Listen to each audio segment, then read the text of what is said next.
savage race riots have swept through northern London. Raging mobs have beaten or burned anything in their path.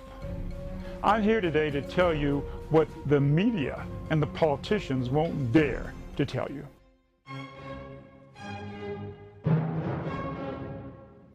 The media says the riots occurred because the police shot a non-white, quote, youth.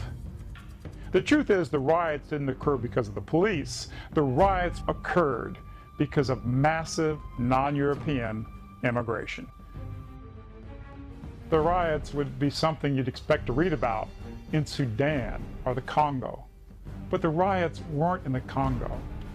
They were in a once peaceful land we call Great Britain.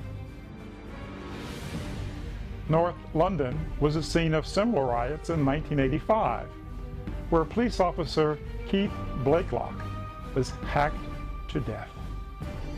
Black youths, over 500, rampaged through the streets, beating and attacking any white person they could find.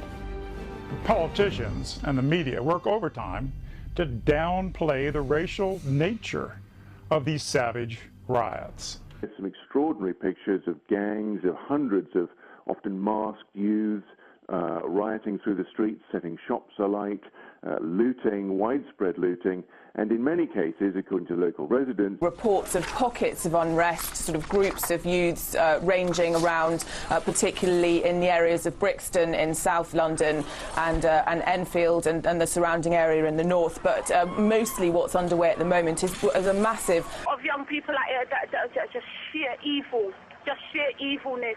It's horrible out here. It's like a war zone. It is nasty out here. The media repeatedly referred to the rioters as, quote, youths, unquote.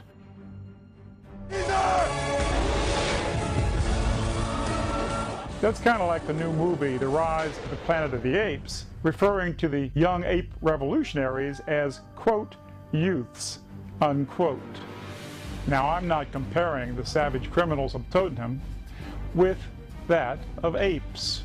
Fact is, apes are far less murderous and cruel than these mobs. And I don't blame the average immigrant for these problems.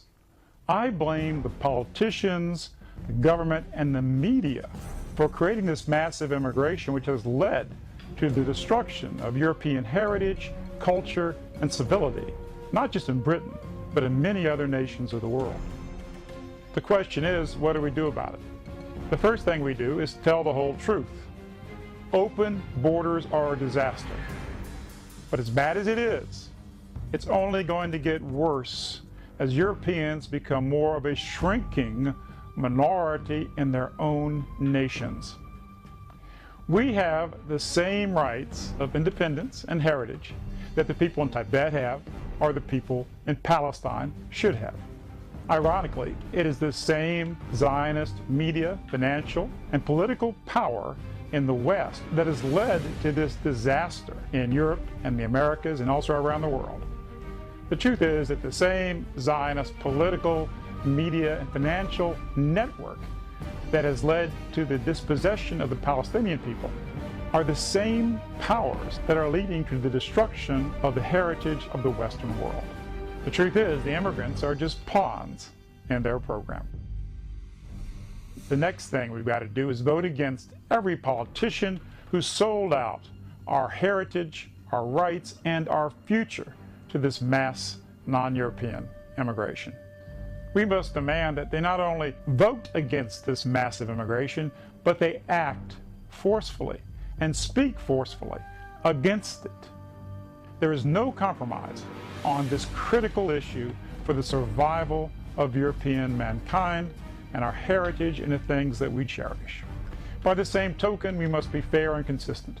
America and Britain and other Western nations must get out of the non-European world. They've got a right to control their own destiny, their own heritage, their own freedoms, their own values, just as we must have that same right in our own lands.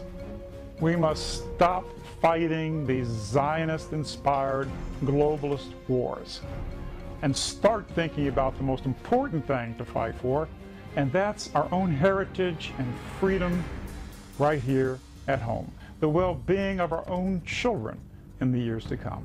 We must stop immigration, and I mean full stop.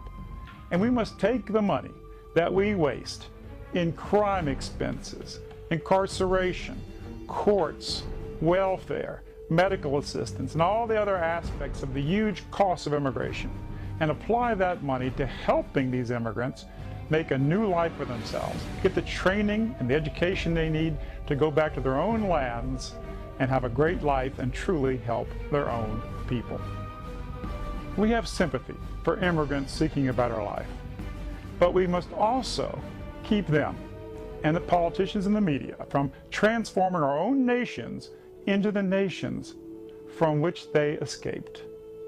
In the name of peace, in the name of true love and harmony, we must stop this massive immigration into our European and American nations.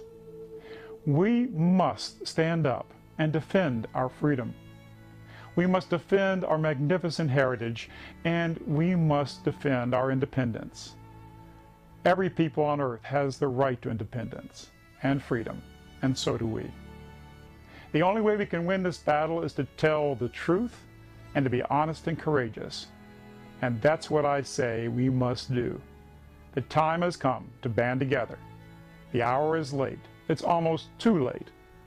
But I believe in my heart that if we stand up with courage and with truth, that we will win the battle ahead of us.